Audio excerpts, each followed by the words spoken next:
fiz esse primeiro contato ali por e-mail, mas só para ficar mais claro, assim.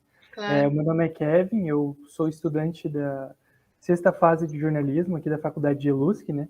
É uma faculdade que fica aqui em Joinville, ela é privada.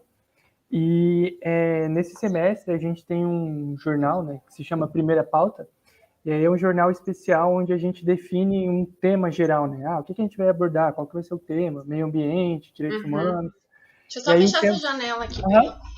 Só fechar essa janela aqui. Pode falar. E aí o tema que a gente decidiu, que a gente escolheu, né, para essa primeira pauta foi tecnologia. E aí o meu grupo são 3 pessoas, eu, o Pedro e a Maria. E aí a gente está falando sobre essa nova tendência que está se criando aí com as plataformas, né, como o OnlyFans, como tem várias outras, né? A gente está falando, trazendo essa parada da plataformização do corpo, né? Como o corpo está virando mercadoria, né? Então, o nosso foco nessa matéria é o OnlyFans, assim, né? Porque é a plataforma que as nossas fontes mais utilizam, assim, né? Mas que estão mais utilizando. Tem outras, mas não são tão relevantes quanto o OnlyFans agora, né? Que a gente pegou essa tendência, esse boom que veio com a pandemia, né? A gente até deu uma pesquisadinha no Google Trends, e aí você vê desde 2010 e tal, a linha disso, e aí é uma linha que vai reta, reta, reta, daí chega em 2020 os termos de pesquisa assim disparam. Então é bem um pouco assustador assim. Eu vou gravar só a nossa conversa, eu vou anotar as coisas aqui, Claro, mas pode gravar. deixa eu só ver aqui.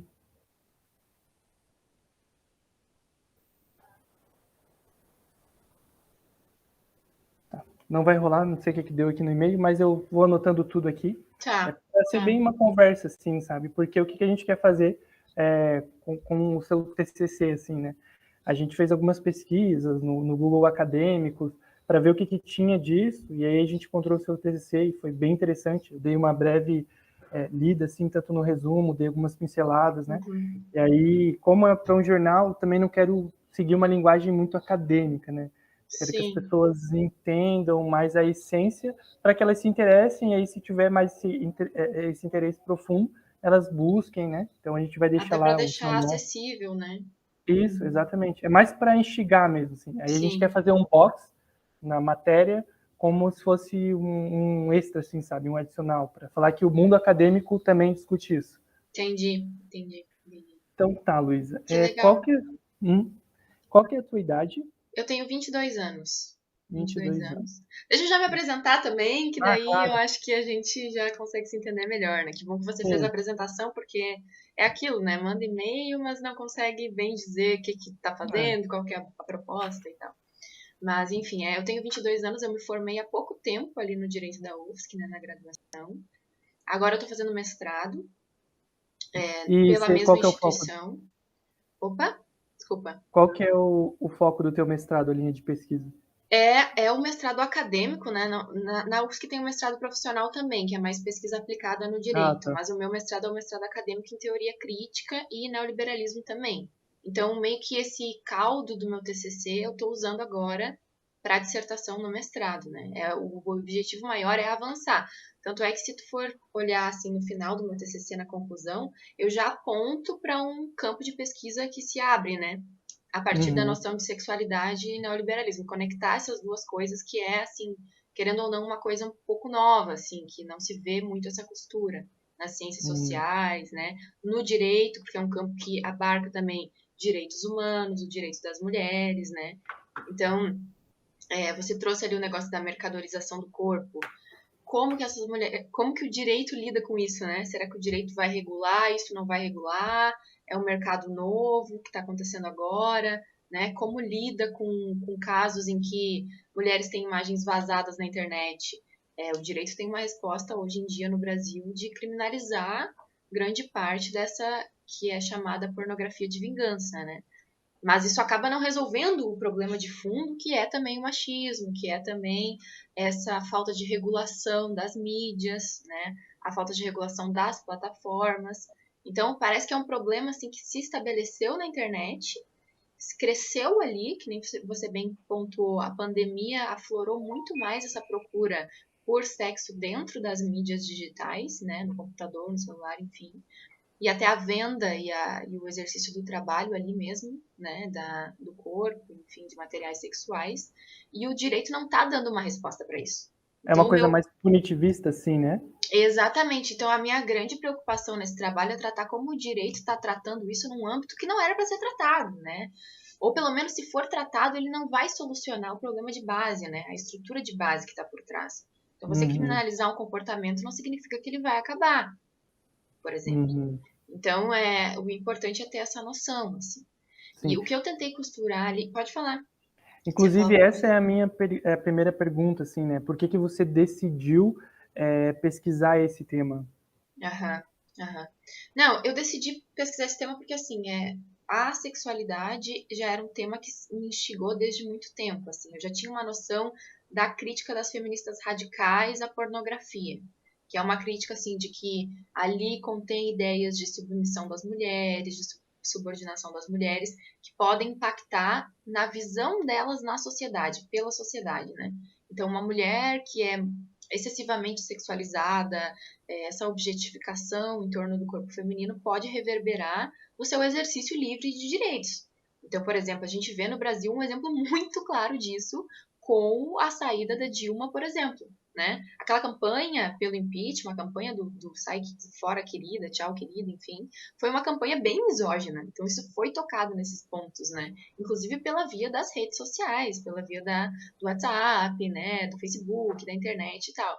Então, querendo ou não, a sexualidade e as ideias que objetificam a mulher, colocam esse lugar de puta, vagabunda ou de pouco valor, nanana, isso aí vai afetar até no próprio exercício livre de uma posição política dessas mulheres, da representação política dessas mulheres, seja institucional ou não. Porque o primeiro xingamento que se vê de uma mulher que tenta se posicionar na arena pública, sendo institucional ou não, sendo dentro de uma cadeira do parlamento ou não, vamos supor, sempre é essa primeira ideia de que, não, mas ela não é mãe, ou ela é mãe e está trabalhando ali, ou qual que é a sexualidade dela, né?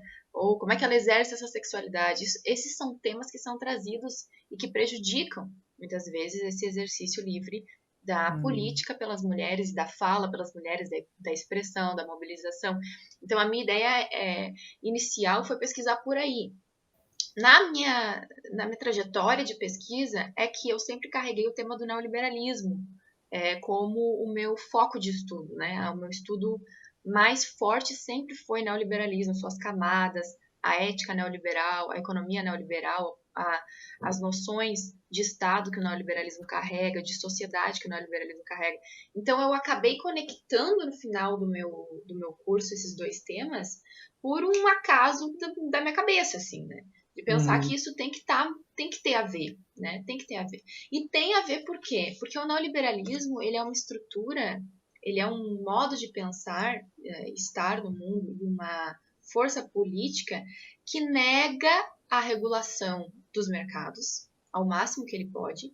Então, isso que a gente vem observando aí no fenômeno do OnlyFans e também na altíssima concentração dos sites, né, de conteúdo sexual que existem na internet, o Pornhub, o RedTube, todos são indústrias gigantescas que pertencem ao mesmo grupo, a um grupo muito consolidado, muito concentrado e que faz muito dinheiro. Mas é um grupo uhum. concentrado, não é algo democrático, né?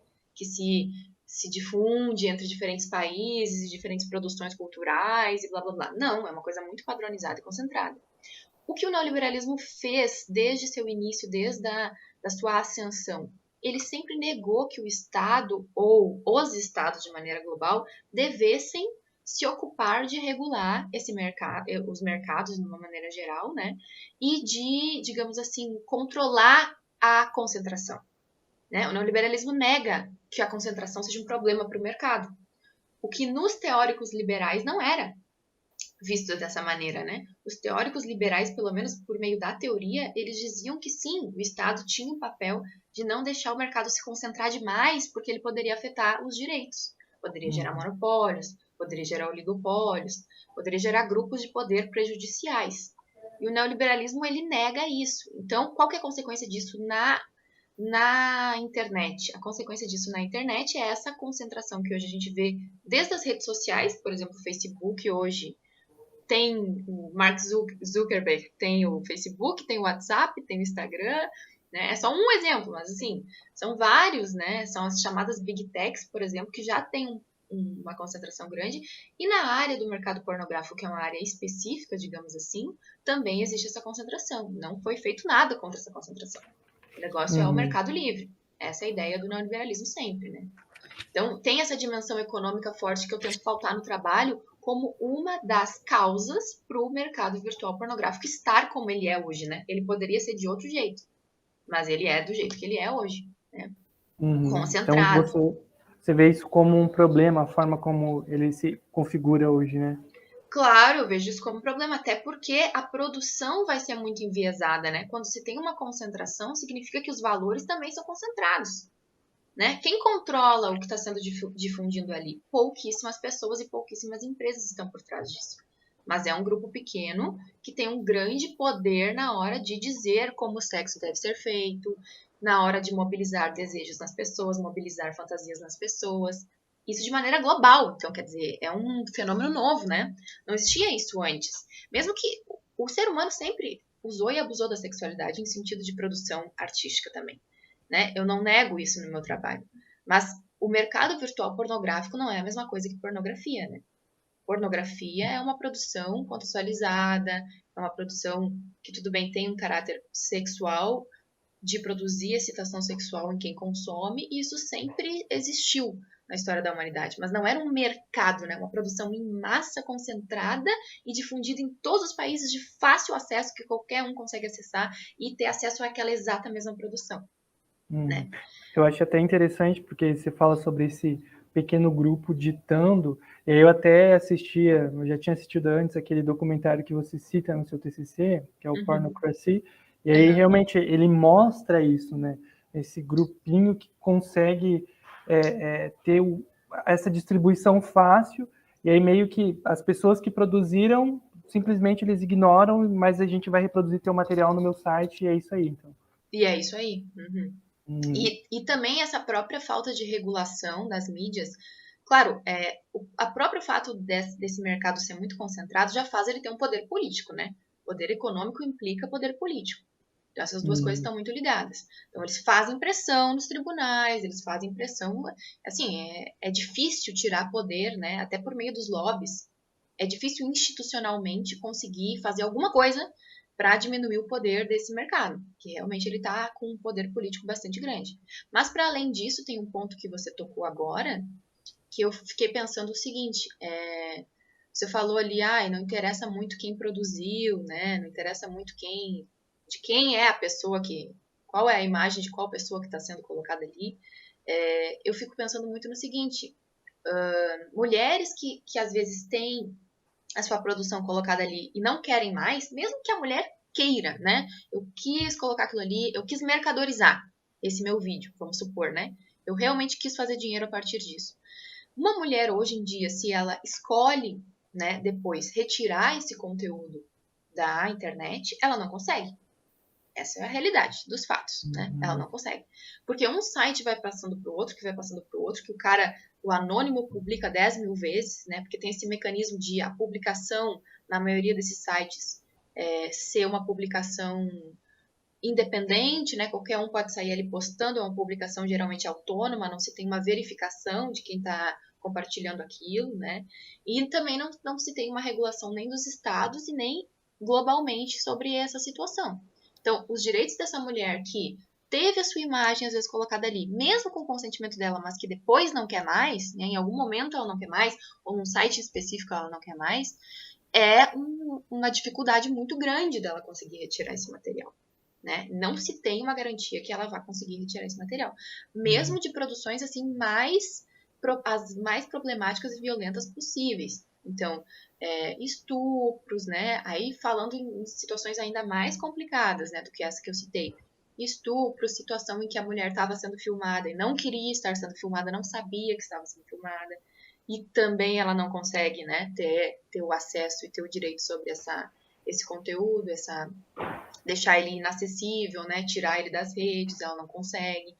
Então, realmente acaba gerando uma série de encrencas para os direitos, né? De uma maneira geral, o fato de não se ter um olhar jurídico e político para isso, né?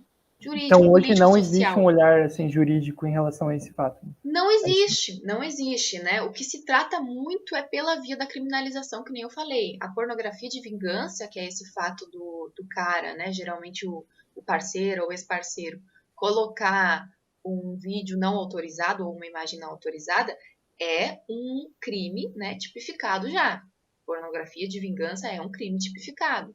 Mas o que as mulheres enfrentam muitas vezes se vão acessar esse judiciário? Morosidade, não garante que a empresa vai conseguir retirar, vai ser exigida de retirar, né, da plataforma, vamos supor, né, do site, aquele vídeo, né? Se coloca tudo na mão do indivíduo que fez aquilo, do cara que vazou aquele material, né? Muitas vezes, na esfera criminal, como tem ali o indúbio pro réu, em outras coisas, o cara às vezes alega uma tese mirabolante e consegue às vezes escapar, principalmente se for um homem branco, né? Às vezes ele escapa porque tem um bom advogado, a mulher às vezes não tem a mesma condição que o cara, enfim, são inúmeros fatores que dificultam de se conseguir retirar esse material e, digamos assim, preservar a imagem dessa mulher, né? Porque o grande problema é o estigma.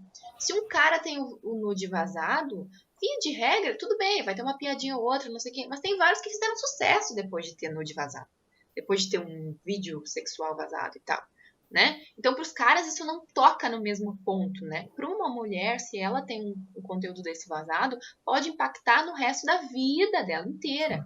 Da vida de trabalho, da vida familiar, do convívio com as pessoas, na cidade que ela tá, nas instituições que ela ocupa, né? Em qualquer discurso aquilo vai vir à tona de novo, mesmo se ela tiver conseguido superar aquilo, pode ser que depois venha à tona, né? Aquilo como um estigma mesmo.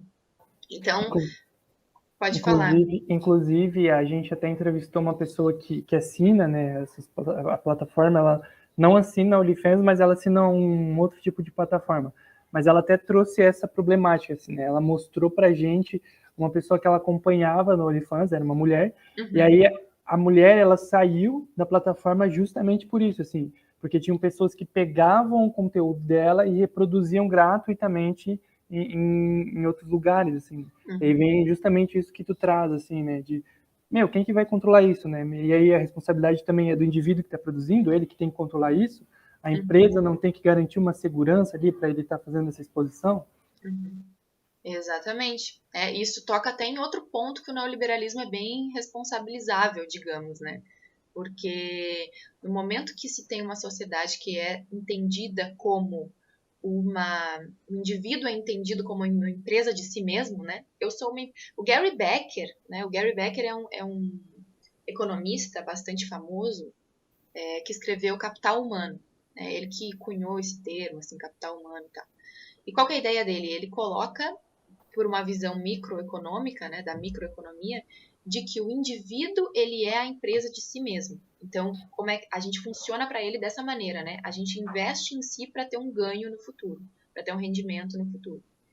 Essa ideia, ela tá no cerne da ética neoliberal, né? No pensamento coletivo neoliberal. Então, quando se tem esse tipo de demanda que você falou aí, de uma responsabilização da empresa, isso é rapidamente negado pela ética neoliberal, porque é atribuído ao indivíduo essa noção de empresa. Não você é sua própria empresa, não é tu que está vendendo o teu nude, não é tu que está vendendo seu material sexual. Então você é responsável por controlar esse material, né? Por garantir o seu rendimento, por investir em si mesmo e ter esse retorno, independente dos meios. Né? A empresa em si, eu digo instituição empresa, né? Não o indivíduo. A instituição empresa, ela não é responsabilizada, ela não é chamada a ser responsabilizada no neoliberalismo. Quem é chamado a ser responsabilizado é sempre o indivíduo em si. Isso a gente vê pela plataformização no geral, né? Vocês vão tocar nesse ponto. Mas assim, a gente vê isso no Uber, a gente vê isso no iFood, no break dos apps, que está tendo agora, uma mobilização nesse sentido, né? Então, isso é algo que ele toca no mercado de trabalho como um todo. Mas no mercado de trabalho sexual, isso pode ser ainda mais grave por causa desses efeitos que eu falei sobre a imagem da mulher, né? Sobre a representação dela na sociedade, que são coisas que deveriam ter a sua garantia sob outras maneiras, né? Pelo Estado, às vezes pela própria empresa, que nem você tocou nesse ponto, né? Não deixar a imagem ir para outros meios, se ela está vendendo ali, né? Se ela está se utilizando da OnlyFans para vender seu trabalho ali, que deveria ser resguardado, né? Isso eu até queria te perguntar, por que que esse mercado, essa precarização, essa plataformização do corpo afeta muito mais as mulheres? Porque, bom, em primeiro lugar, se tem uma questão bastante importante no neoliberalismo, que é a retirada do Estado das esferas de cuidado, né? O Estado neoliberal, ele se retira cada vez mais da esfera da proteção social, da previdência social, do cuidado no geral, né? Do cuidado no geral. E quem vai ser a primeira pessoa a ser mobilizada para tomar a frente quando o Estado sai disso, né? As mulheres. Então, assim, você vê na pandemia, por exemplo, a quantidade de mulheres que deixou o emprego é uma coisa recorde, né? Por quê? Porque a pandemia gerou o quê? Não tem mais escola, não tem mais creche. Quem é que vai cuidar das crianças? A mulher, Uhum. né? Quem recebe menos no trabalho produtivo, justamente por já ser responsabilizada socialmente para ir para esse lugar de cuidar da mulher, né?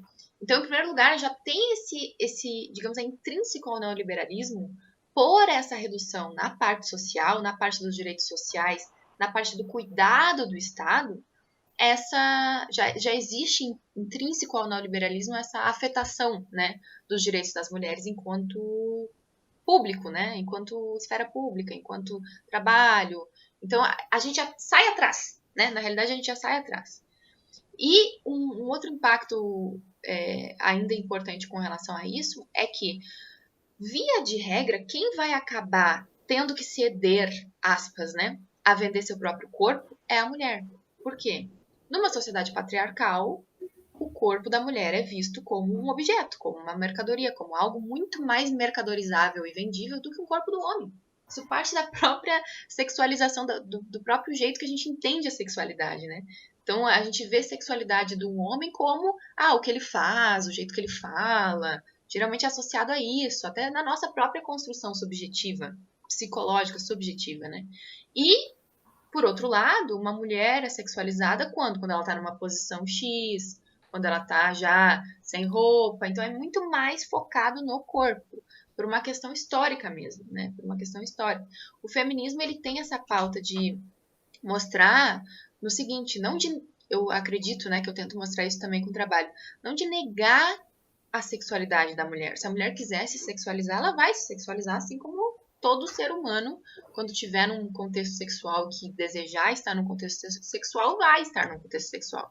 O grande problema é, será que a leitura sobre as mulheres tem que ser sempre, o tempo inteiro, uma leitura sexualizada? Eu diria que não, né? Eu diria que não. Essas plataformas, o que elas estão fazendo? Elas estão fazendo as mulheres realizarem algo que é para ser da esfera do trabalho, como já a ótica do sexual, né?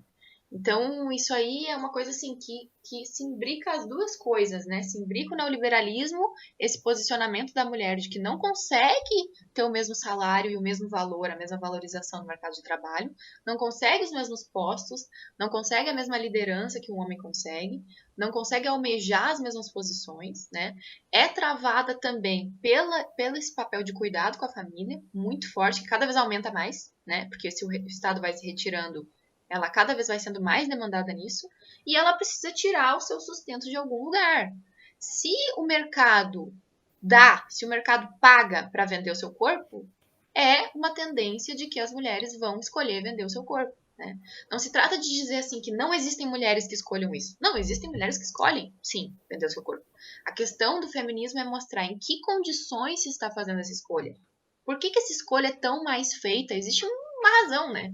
Por que essa escolha é tão mais feita por mulheres do que homens, né? Uhum. E o próprio contexto da pandemia ajuda a mostrar isso também. Existem mulheres que são, assim, mães de família, sustentam a família inteira, com base em trabalho sexual, com base em OnlyFans, por exemplo, né? Isso não pode ser negado de que isso é um meio de sustento. Então, uma proibição irrestrita também não vai solucionar o problema, né? Mas eu acho assim, a gente tem que debater esse tema do trabalho sexual na esfera pública, e não na esfera do culpabilizar a mulher que faz isso, né? Moralizar Moralizar o debate também é uma leitura conservadora da questão, né? Dizer, ela não deveria estar fazendo isso. Tá, mas olha o contexto todo que está fazendo ela tomar essa decisão. Então tem que se ter esse cuidado de não moralizar o debate também. Mas, ao mesmo tempo, garantir que isso seja pautado como um problema de direitos, né? Não é um problema somente individual, individualista, de moralidade, ou de, né, dizer que ela não pode fazer esse trabalho sexual de nenhum jeito, né, interditar esse trabalho, mas é trazer isso realmente para a pauta pública. Né? E o neoliberalismo, na sua própria associação aos conservadores, né, é uma associação muito fácil de ser feita também, ela, ela, essa força política do neoliberalismo interdita o debate sobre a sexualidade, né? Fala que não, que isso é uma coisa individual, vai exercer a sua liberdade no campo individual, ou no máximo os pais que devem controlar isso, se os filhos estão acessando ou não. Então, o máximo do debate é o controle parental para o neoliberalismo, né? E o que eu estou tentando pautar no trabalho é o seguinte: não adianta ficar na esfera da família. Não adianta. A gente tem que ter uma conscientização maior, um debate, uma discussão mais amplos e maduros, inclusive com as crianças, inclusive com os adolescentes, principalmente para eles, né, dentro da sua faixa de acompanhamento e tudo mais, para que isso seja levado adiante de uma maneira madura, se perceber o fenômeno da pornografia, entender o que está sendo dito ali sobre sexo, dar outras ideias, orientar, né? E principalmente evitar que ocorra uma reverberação até assim impensada do sujeito sobre os ideais que estão ali nessa pornografia tradicional, que nem eu falei, um mercado muito concentrado, né? São ideias muito concentradas e muito, assim, poucas, né? Uma pouca diversidade de ideias, vamos dizer assim, né? Sobre o que é sexo, sobre o que é uma mulher, o que é um homem e tudo mais. Então, essas ideias quando chegam, principalmente em quem está aprendendo, vamos colocar assim, quem está iniciando o exercício livre da sua sexualidade, isso influencia demais. E se a pessoa não tem o contato com outras ideias, ou pelo menos com uma crítica dessas ideias que estão ali, ela pode acabar reverberando aquela ideia até no campo político. Até no campo político. Que nem eu falei, a sexualidade humana não é algo como os conservadores querem fazer passar e como os neoliberais querem, não é algo restrito ao indivíduo, né? Não é algo que fique na esfera íntima do indivíduo. É algo que impacta nas suas relações, em primeiro lugar, né? Com quem ele está se relacionando, e de uma maneira social e ampla e política, inclusive.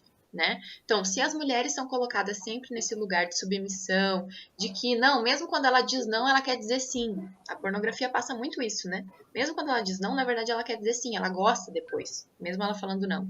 Qual que é o impacto disso amplamente? O impacto disso é que uma mulher, no seu exercício público, ali na rua, vai estar dizendo não e vai ser interpretada como sim, né? Ou vai se ter uma naturalização de certas práticas violentas, né? Mulheres negras, por exemplo, que às vezes são animalizadas nos vídeos, né? Tratadas como animais mesmo, de maneira muito mais violenta até do que com mulheres brancas. Como é que isso vai impactar no exercício dessas mulheres da cidadania?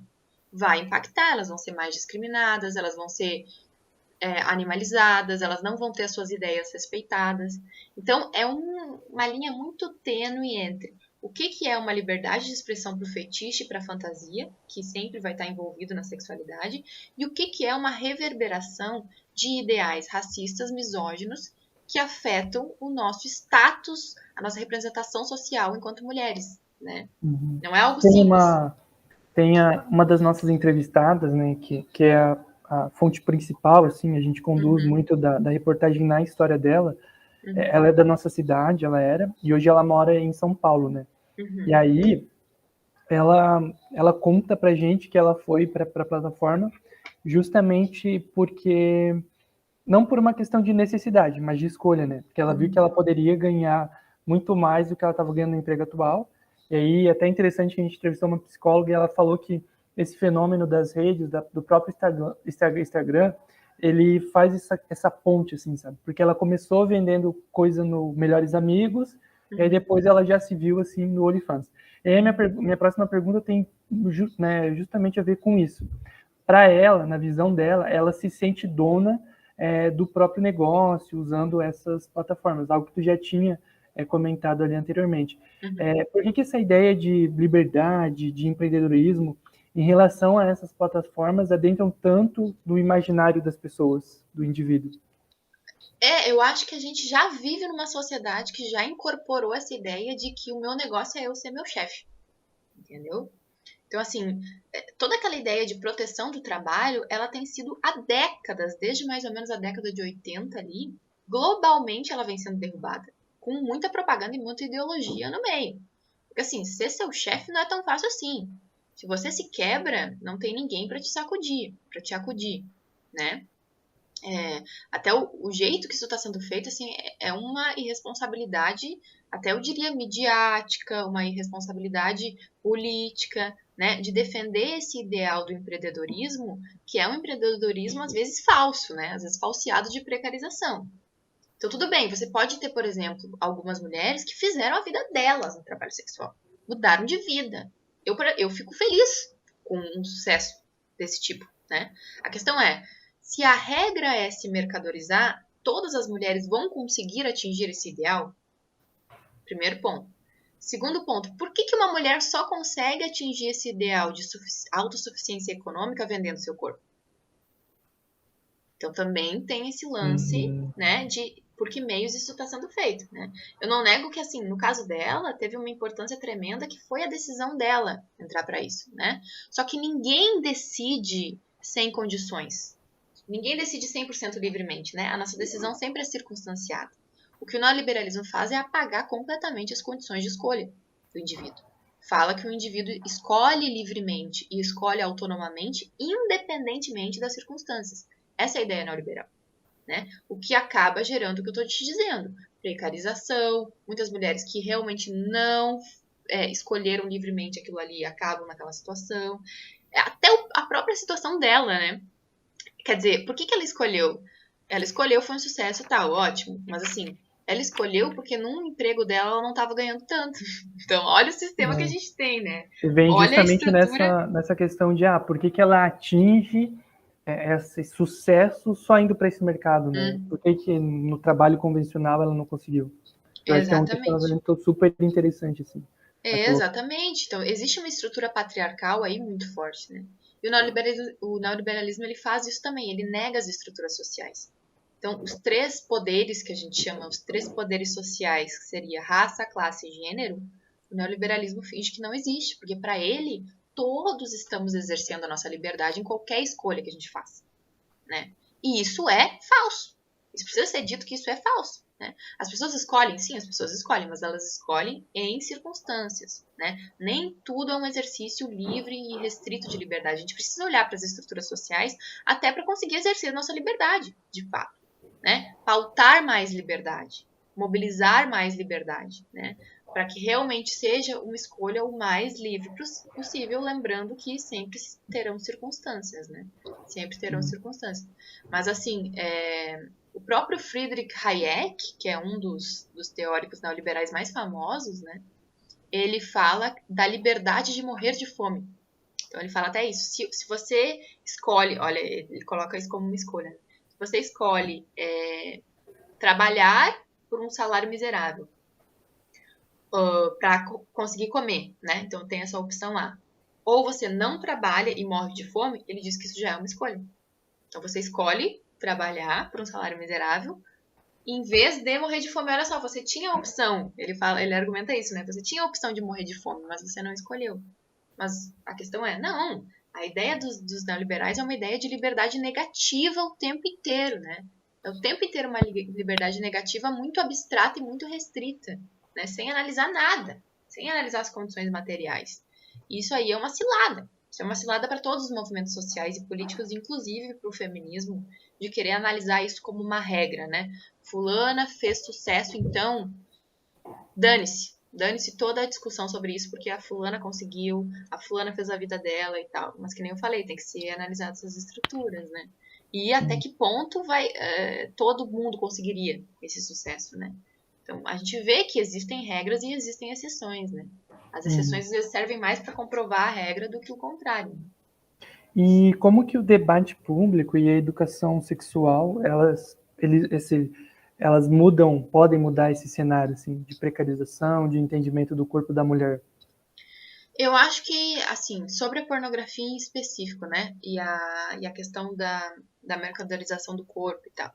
Eu acredito assim, hoje, no Brasil de hoje, o que se tem é um ataque à discussão sobre gênero e sexualidade em qualquer lugar, especialmente nas escolas. Então, se você for ver nos últimos anos, várias assembleias legislativas dos estados retiraram o termo gênero dos currículos estaduais, né? Teve uma briga até no Congresso Nacional sobre isso. Os próprios professores estão se sentindo acuados de abordar esse tema, né? De trazer gênero para dizer assim, olha, gente, gênero é uma construção social, não é algo biológico, né? Assim, já se tem esse cenário por causa desse forte neoconservadorismo mesmo brasileiro, né? De assim, silenciar sobre isso, não se deve falar sobre isso, para manter a divisão, para manter o poder social separado, né? A desigualdade entre gêneros, ela é quase que uma bandeira hoje do Brasil. Então já começa por aí, assim, nos direitos de uma maneira geral. Sobre a pornografia, é pior ainda. Porque quando se debate educação sexual hoje na escola, se ela consegue fazer esse debate, ainda consegue travar esse debate, é um debate assim que vai falar sobre o corpo humano, sobre reprodução, sobre contraceptivos, muitas vezes, que é importante, é fundamental que se continue debatendo isso, mas não se traz sobre um exercício autônomo dessa sexualidade do indivíduo, né? Então, assim, a pornografia não é trazida, ela não é abordada, né? Por mais que muitas vezes os alunos eles já estão acessando a pornografia há muito tempo, no celular deles mesmos, né? E aí vai lá o professor falar sobre a reprodução, né, termos técnicos, ou trazer sobre a contracepção, mas não vai trazer sobre o ideal de uma sexualidade, né? Até o Freud tem um texto sobre isso, que ele fala na época dele, lá em Viena, como seria importante para as próprias crianças terem, de acordo com os estágios, obviamente, de vida delas, né, o contato com a sexualidade humana como prazeres no geral, né, o uso dos prazeres, até se chegar aos poucos e introduzindo esse assunto sexo, porque o assunto sexo ele é interdito na nossa sociedade, né? Principalmente com jovens e crianças, ele é um assunto que não se toca. E qual que é a consequência disso? A consequência é que alguém vai falar. Quem que está falando hoje? Minha grande pergunta é essa. Quem que está falando hoje? Quem que está educando hoje sobre sexo? A família, raramente, porque fala pouco. Né? Quem fala, fala pouco. Há raras exceções. O Estado não cumpre com a totalidade do assunto, da complexidade do assunto, trazendo essa questão social muito forte, né, dos papéis sociais, do desejo em si, do prazer em si. Isso não é tratado em sala de aula, né, de nenhuma maneira. E cada vez se ocupa menos o espaço da aula para trazer educação sexual. Então, assim, também não se fala, né?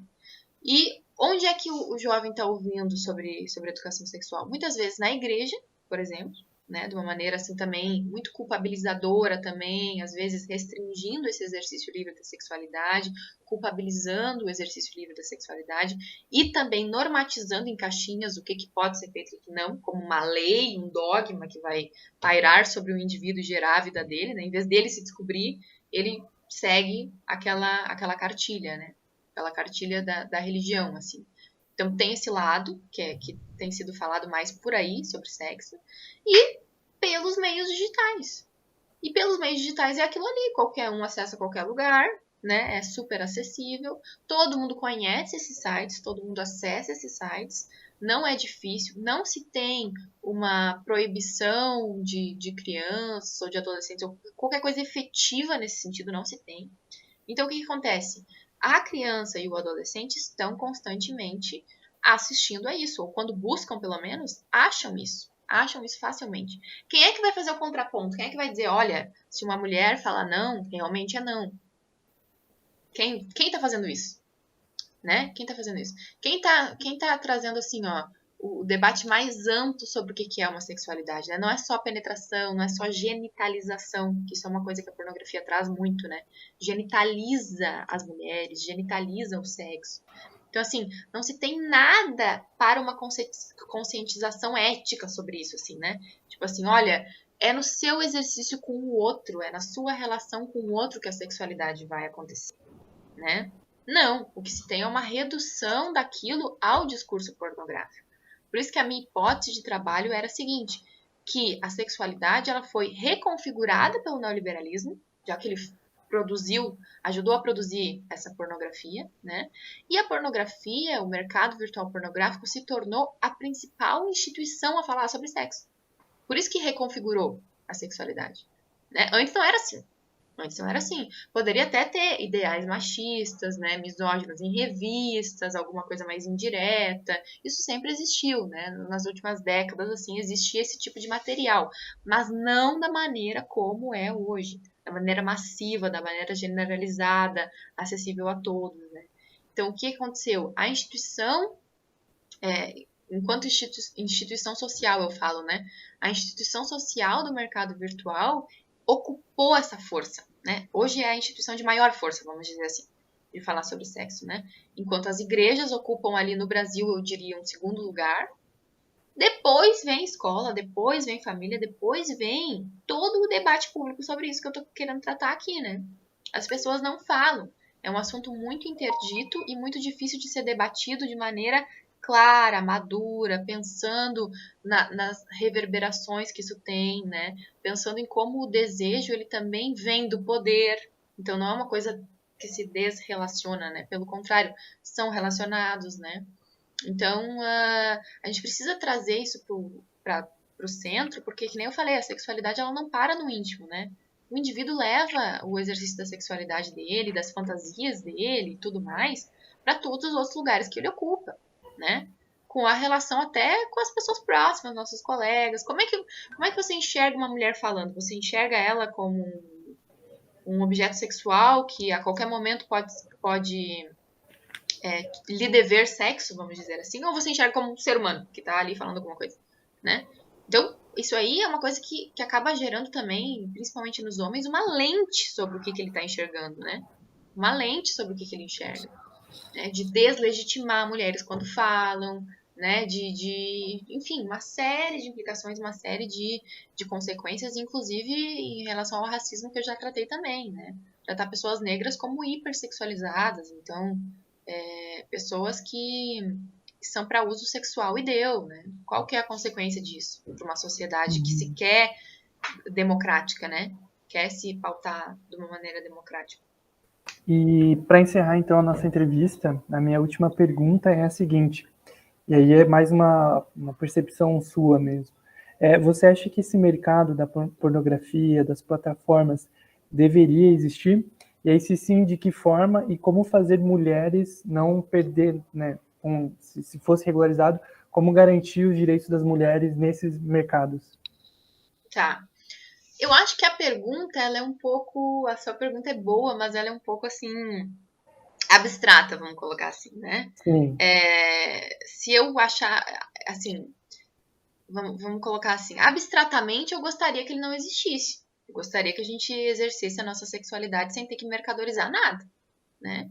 Mas a gente vive sobre um sistema que mercadoriza tudo, que é o capitalismo. Que é o capitalismo. Então, existe um livro bem importante do Cal Polanyi, não sei se tu conhece, posso até mandar no chat depois, Ah, legal. que é A Grande Transformação. Ele analisa como que as sociedades, elas mudaram completamente o seu funcionamento a partir da instituição da economia de mercado. A partir de 3 coisas que aconteceu, né? Antes da economia de mercado e depois dela. O que a economia de mercado fez? Separou sociedade e economia. Transformou em mercadoria terra. A terra se tornou uma mercadoria, não era, né? Então, tudo isso que a gente está falando hoje sobre ecologia, passa por isso, né? Em algum momento histórico, tudo que é natural, tudo que é natureza, tudo que é terra foi transformado em mercadoria. Então, a primeira coisa que seria uma mercadoria fictícia para ele é essa transformação da terra em uma mercadoria, algo vendível, né? A outra mercadoria, dinheiro. Dinheiro também não era uma mercadoria. Era uma ferramenta de troca, né? Um meio de troca entre as pessoas. Hoje é mercadorizável. Tanto é que a gente tem até bolsa de valores, financiariza o dinheiro e tal. E a Pobre terceira... comprando dólar. Exato. E a terceira mercadoria é a força de trabalho. né? A gente transformou o trabalho em força de trabalho. Então, o trabalho antes, que era algo exercido socialmente, né? Exercido de uma maneira assim que todos participavam, não eram alienados desse exercício do trabalho, se tornou algo que o indivíduo vende o seu tempo em troca de um salário. Ele vende o tempo dele em troca do salário. Então, o trabalho também se mercadorizou. Então, eu transformo uma sociedade que antes produzia materialmente a vida de maneira social em uma sociedade que terra, trabalho e dinheiro são mercadorias também, são mercadorizáveis também. O que acontece com... O Polanyi não fala isso, tá? Agora sou eu. O que acontece com a mulher nesse âmbito, né? Ela acabou sendo colocada e alocada em 2 papéis principais, digamos assim. Ou ela vai cuidar da casa, né? Como essa cuidadora, de uma maneira mais domesticada, digamos assim. Ou se ela não tiver uma família, aspas, né? Não tiver uma família, não tiver alguém para cuidar e não tiver fazendo nada no mercado de trabalho, ela vai vender o próprio corpo dela. Então, já está meio que no cerne do capitalismo e do patriarcado em si, também como uma estrutura social, de que vai ser vendido o corpo da mulher, né? Isso desde a prostituição.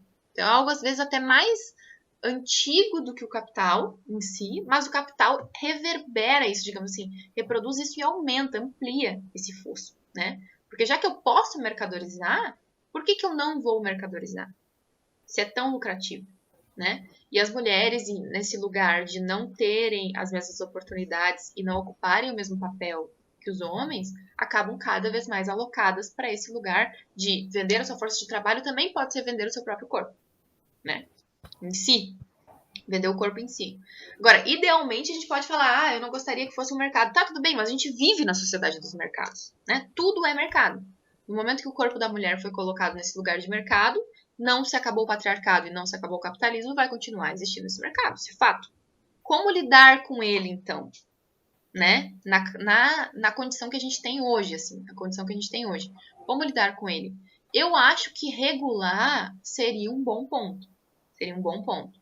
Tá? Mas aí teria que haver assim, um esforço muito grande do próprio movimento feminista em pautar isso de uma maneira responsável, que as trabalhadoras sexuais fossem chamadas a falar, a compor o debate, entendeu? Algo que fosse também costurado numa agenda mais ampla, numa agenda internacional, porque não adianta um Estado só ter leis muito rígidas sobre isso, enquanto os outros não vão ter, né? E tem em conta que isso só se dá no conflito social. Qualquer agenda rumo a direitos nesse campo do mercado sexual só se dá no conflito social, só se dá com muita luta e muito embate. Porque, que nem eu falei, eles são hoje um poder muito gigante, muito concentrado e que tira muitos lucros, né? E o discurso deles sobre sexo é mais ou menos sempre o mesmo. Também por conta dessa própria noção sexual bastante patriarcal, né? De que, mulheres objeto, aquelas fantasias mesmas de sempre da pornografia tradicional, tô falando, né? Então, uma maneira mais madura de lidar com isso seria, primeiro, pautando isso de fato, né? Pautando isso nas escolas, educando, tratando sobre o assunto. Para quê? Para desmobilizar o mercado pela sua mensagem. Não necessariamente proibindo, mas desmobilizar a sua mensagem, né? E também teria que se ter assim, instrumentos mais efetivos, se pensar nessa consolidação de instrumentos mais efetivos para as mulheres afetadas com essa indústria, pela indústria, na indústria, ou com algum envolvimento, algum vídeo vazado, ou não, ou uma situação de violência ali, que elas possam ter onde recorrer. Hoje elas não têm onde recorrer, né? Ou tem, mas tem muitos obstáculos para recorrer, né? Seja no caso de uma invasão de privacidade, de um vídeo vazado, de uma imagem vazada, qualquer coisa assim, seja no caso dela ser mesmo uma trabalhadora sexual, que às vezes não consegue exercer seu trabalho, a plataforma pega e boicota um vídeo dela, né? Ou vaza e não faz nada para fiscalizar isso, ou pode acontecer inúmeras situações até trabalhistas, assim, né? Ou vai realizar o vídeo, daí era para fazer uma coisa, mas não tem um controle sobre isso. É exigido outra coisa, ela foi violentada. Então, tantas situações assim que se pode pensar, porque é o próprio corpo que está em jogo. É o corpo da mulher que está em jogo nessa relação de trabalho, né? Então, assim, é um tema complexo que não tem exatamente uma resposta pronta, né? O que eu posso dizer é assim, a gente tem que tratar disso de uma maneira que não moralize a discussão, e sim trate isso como uma pauta pública, né? Que precisa da sua atenção nas mais diferentes esferas e pense sempre pela via dos direitos. Como concretizar direitos? Como que eu vou tratar desse tema de uma maneira madura para concretizar os direitos, né? E isso vai atacar a indústria, com certeza. Com certeza isso vai atacar, né? Isso vai gerar um embate aí. Mas aí a gente tem que ser forte para saber por que a gente está se posicionando da maneira que a gente está se posicionando, né? Então, o conflito vai emergir, não tem como dizer que essa solução é uma solução técnica, né? Pelo contrário, ela é uma solução eminentemente política, mas sem lutar por isso, vai continuar acontecendo o que a gente vê, né? Então, pessoas com ideais formados na pornografia podem até fazer um atentado contra as mulheres. A gente tem o fenômeno dos incels, por exemplo, que são homens. Não sei se você já ouviu falar nesse termo, né? Dos celibatários involuntários. Sim, sim, sim, Né, sim. fazem fóruns específicos sobre isso e tal. Geralmente são homens que assim nunca tiveram uma relação sexual ou tiveram poucas e bebem da pornografia para descobrir o que é uma mulher. Não, peraí, mas você não tá vendo. Aí até o cara entender que ele não tá vendo uma mulher real, né? Que não são mulheres reais, que pensam daquele jeito que a pornografia tá dizendo que elas pensam, né? Que vê o sexo da maneira que eles estão vendo. Assim, eu diria que os incels, eles são um sintoma, digamos, um laboratório disso aí, né? Do que a pornografia pode ser capaz de produzir. Eles são um laboratório, porque, como eles têm pouco contato com mulheres reais, eles se influenciam demais pelas ideias que estão ali. E o resultado, via de regra, é violência contra as mulheres, é discurso misógino, é dizer que mulher não presta, que mulher é interesseira, né? E tudo isso tá no cenário da pornografia, tá por trás das imagens, tá nas cenas, tá dito de alguma maneira. No momento que a gente não enfrenta esse discurso que tá posto, escolhe não falar, a gente já está adotando o discurso, né? Porque a neutralidade ela nunca existe, né? Então você já está se posicionando a favor dos ideais que estão colocados naquela indústria ali.